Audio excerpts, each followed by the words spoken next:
Hey y'all, welcome back to Alakazam Math Made Easy. In our last video, we went over rates of change and discontinuity and ended with the three different types of discontinuity. We'll use that as a segue to kind of start talking about the concept of limits and what that means numerically and graphically. So as a reminder, there were three different types of continuity. The point discontinuity, which is generally one that you can fill with one single point, right? I could plot x f of 2 and it would fill that hole right away. So that's a point discontinuity. An infinite discontinuity is one that goes to positive or negative infinity in the y direction, right? So we'll go into this later, but there's a distinction between infinite discontinuities or a limit of infinity and a limit at infinity. So we'll get into that in a later video, but just know that an infinite discontinuity only refers to a trend towards infinity in the y direction. And lastly, a jump discontinuity is any situation where a piecewise function leads you to a gap between function values. And if you remember, we look at some of the commonalities between these two things, and between the point discontinuity and the jump discontinuity, a lot of that can happen because of piecewise functions, right? So I said in the last video, when you're looking at discontinuity and piecewise functions, make sure you're assessing specifically taking time to look at the connection points, like the points that serve as the transition between one function to another. Because oftentimes what happens is a point discontinuity will be the result of, for example, x is less than 2, turning into or transitioning to 2 is less than x is less than something, right? But because both of these are less than, there's nothing actually at x equals 2. And that's where you get a point discontinuity. And again, a jump discontinuity is where it says, for example, for x0 is less than x is less than x1, which is that cutoff point here.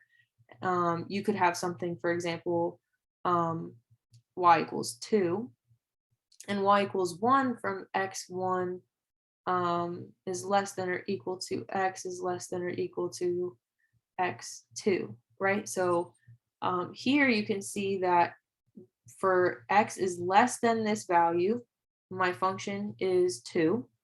And as soon as it switches to greater than that value, it becomes 1. So that's where a jump discontinuity come in. And both of these issues, if you notice, happen at the connection points. So for piecewise functions, pay particular attention to those connection points. The commonalities between an infinite discontinuity and a jump discontinuity is largely based on the perspective that you're looking at the function as you approach that value you care about, right? So if I were to look at, for example, the jump discontinuity, if I'm approaching x1 from the left, when I get to x1, I'll be at 2. But if I'm approaching x1 from the right, when I get to x1, I'll be at 1. So there's a discrepancy between the points that I reach when I use that function as a road to approach a certain value. Same thing with an infinite discontinuity. So if I'm looking at x equals 0, which is essentially the y-axis, right? So if I'm approaching it from the right, I immediately go to infinity. But if I approach it from the left, I go to negative infinity. So there's a discrepancy between the point that I reach when I'm walking along the function to the value I'm looking at. And that logic, that standing in the function and traveling towards a point, is defined as a limit, right? So when you're evaluating the value of a function by referencing it from a specific direction that you're approaching it, that's called taking a limit. So before we jump into some of the specifics about limits, it's super important to break down the formatting and understand what it's saying, right? So this is a common problem that you'll see. That's usually how they're written. So this lim here is the limit function. So if you see lim and then something in parentheses, it means you're taking the limit of that function, the function in the parentheses. So this variable x will always be your independent variable. So if it was limit of, for example, 3t plus 4, this would be t approaches some number, right? So it's always going to match your independent variable.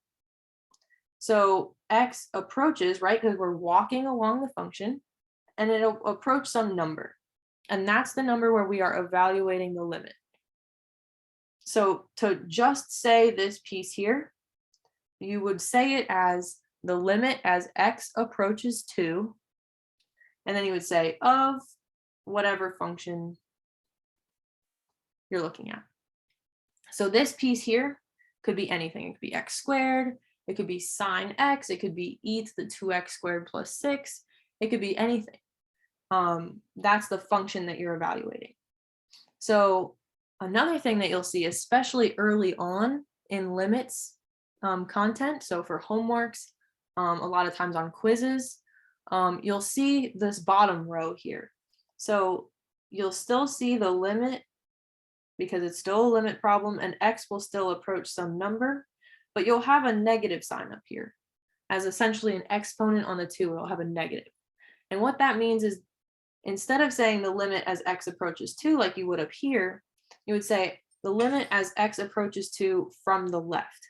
And you would know that that's indicated by the negative because on a traditional, xy coordinate, the left side is the negative side, the right side is the positive side. So if I'm approaching from the left, I'm approaching from the negative side.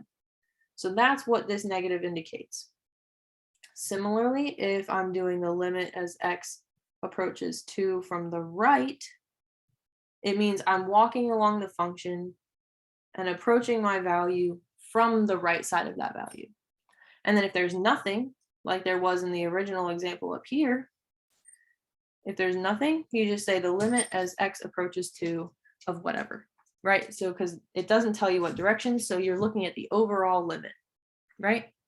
So that format kind of connects to the rules of how you know if a limit exists or not, right? So there's a couple of rules that logically, I hope when I explain it, will kind of clear it up a little bit more. But basically, so the first one is saying, if I'm approaching some value from the left, so let me draw a graph real quick. So we'll do this, and we'll call this the point we're taking the limit. So if I'm approaching, we'll just call that A, make it easy. So if I'm approaching A from the left, right? we'll call this value B. I approach B. If I am approaching A from the right, I also approach B. So because the left and right lead me to the same point, that limit exists. That's that first rule. And that should kind of make sense because regardless of the direction that you look at, you'll get the same answer, which means you don't have to worry about, oh my gosh, am I supposed to look at it from the left or right? Because either way, you'll get the same answer.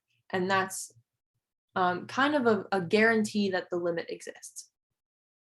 Right, so another one to look at for an example is this case here, where if I'm looking at a function and it goes like this, and I'm trying to take the limit at x equals 0, right?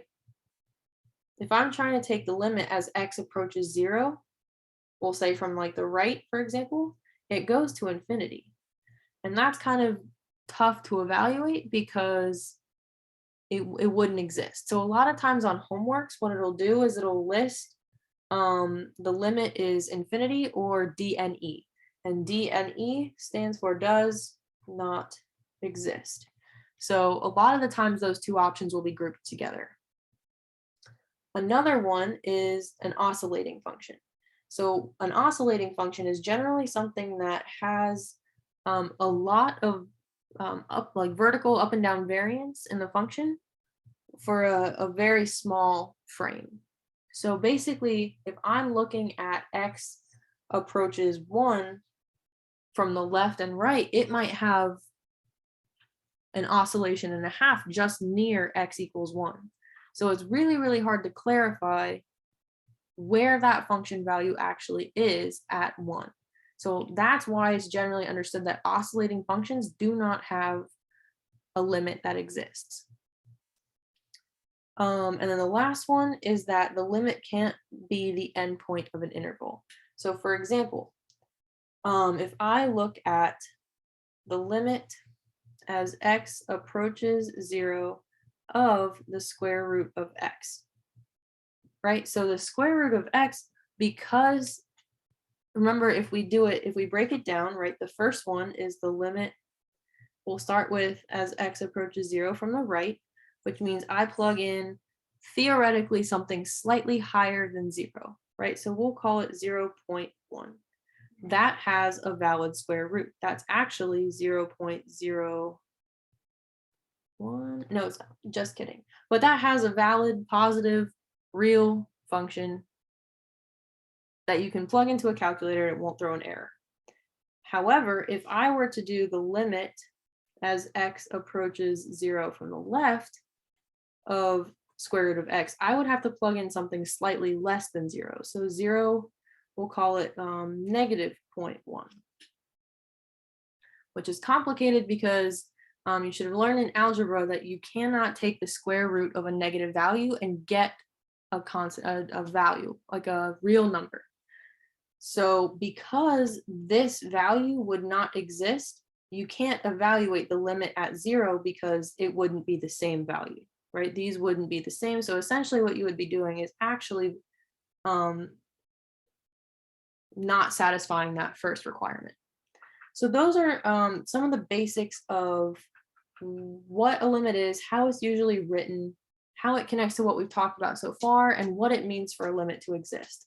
So I think the easiest way to look at a limit is to look at a graph, right? And all of these graphs are ugly on purpose because I want you to understand that just because the graph looks ugly doesn't mean that the problem will be difficult. So let's look at this green graph right here.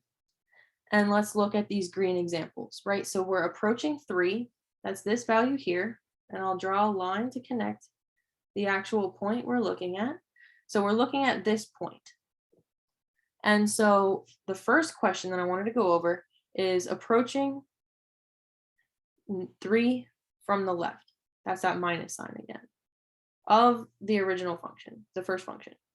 So if I'm walking across here and I'm approaching it from the left, what value do I reach? I reach 4. So the limit as x approaches 3 from the left of f of 1 is 4. Same thing if I were to do it from the right, even though it's squiggly and everything, if I'm approaching this function from the right, I still reach 4 when I get to x equals 3. So what does that mean for the overall limit? As a reminder, if it doesn't have that plus or minus, that means we're talking about the overall limit. So the first thing you should do is you should double check that these two values are the same. They are, so that means that the limit is that value, right? So there's nothing else you have to worry about there.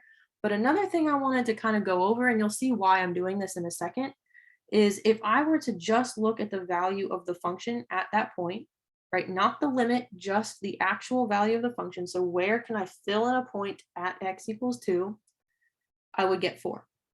That's not always the case. We'll go over that in a minute, but that's not always the case. So let's look at this one here. This one is the second function I wanted to go over. We're going to walk through the exact same logic. So the first question is I'm approaching -4 from the left on this function. So if I'm walking down closer to -4, oh wait, here, let me draw my line, and I'm approaching x equals 4, where do I stop? I stop at 4 again, right? Because the value of the function is 4. So what I'll do is I'll write 4 down here. Now I'm going to walk down the function from the right side, still approaching x equals -4. So I'm walking, and I approach this point here. This point corresponds to y equals 1. So I'll plug 1 in here. So again, remember, to get the overall limit, or the limit of the entire function at x equals -4, I compare these values. Because these values are not equal, the limit does not exist. And then again, verifying, if I look at f of -4, just the value of the function at the point I care about, the point that I can fill in is this one here, this point that wasn't hollow. See, this one's hollow, this one's not, so that means the value of my function is 4. Moving on to the third example, even uglier, I would say. So we have this line here. I'll draw it in a different color so it's easier to see. So if I'm walking to the value x equals -3 from the left, I walk down the function, and all of a sudden it absolutely tanks.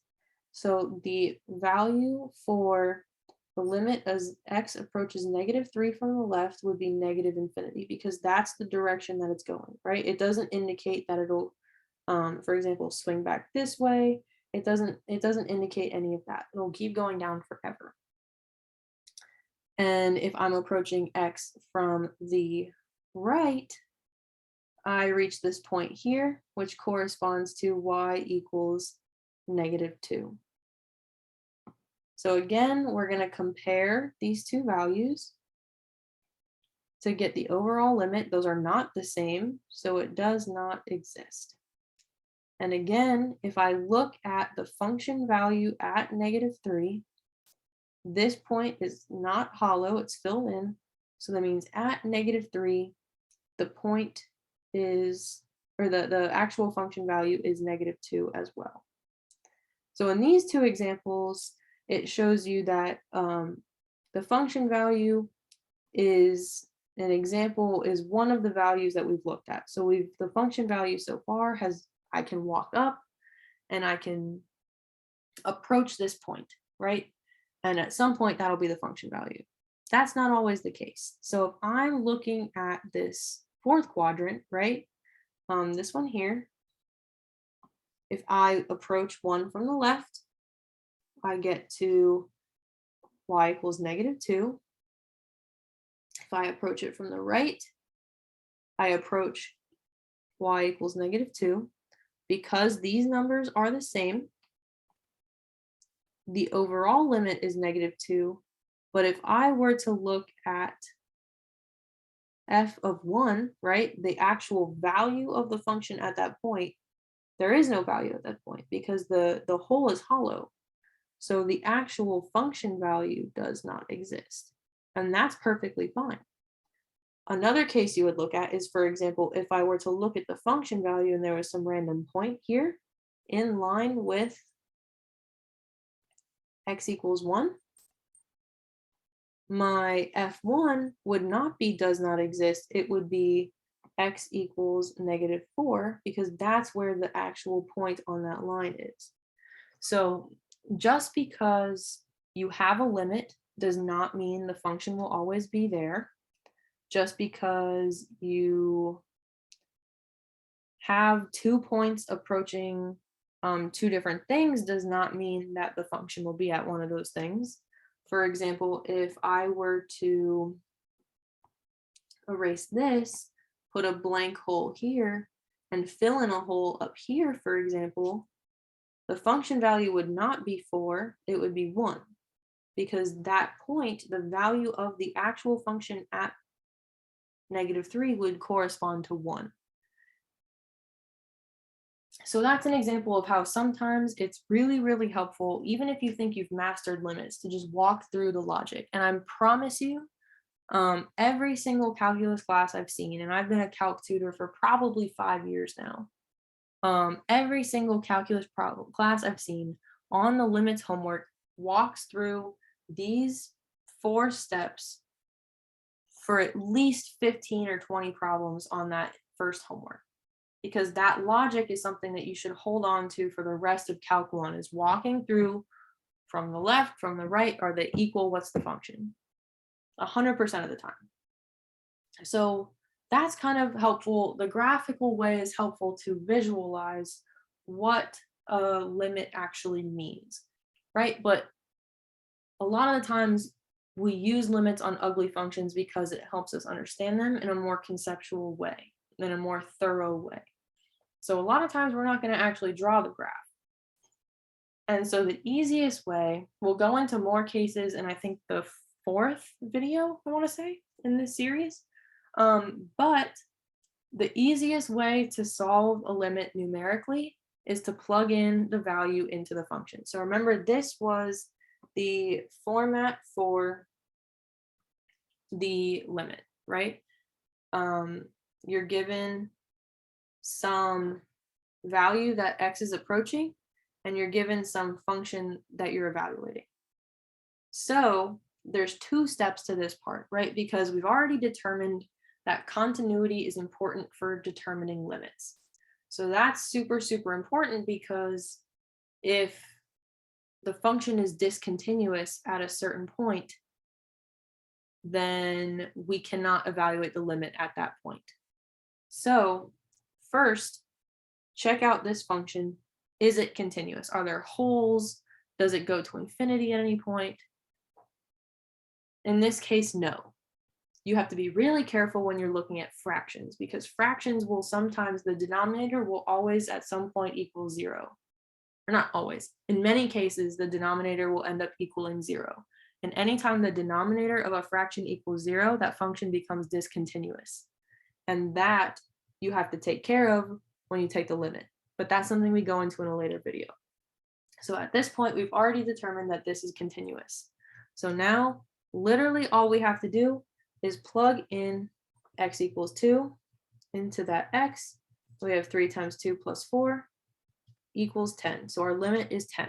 And you would find that if you graph 3x plus 4 and you do the, I'm approaching it from the left and I'm approaching it from the right, you would find that this equilibrium point that it hits would be 2, because that's the x value, and 10, because that's what we calculated the limit to be. So this logic is essentially doing the same thing as the graphical method. It's just a lot easier, because what we're doing is essentially trying to find where that function is. And for a function that's continuous, you'll notice that all 4 of these values will be the same. It's only when there's some kind of discontinuity that you have to worry about them being different, which is why the first step in my plug it in kind of method is to check for continuity. So that's the end of the 2nd video, I believe, in the series. Next, we'll jump into some basic limit laws. I think those are generally pretty easy to understand. But yeah, if you like this video, if you think you learned something, go ahead and like it. If you'd like to keep updated on when I upload new videos, go ahead and click the little bell button to get notifications when I do upload new ones. If you'd like to stay, up to date still, you can subscribe as well. But yeah, best of luck.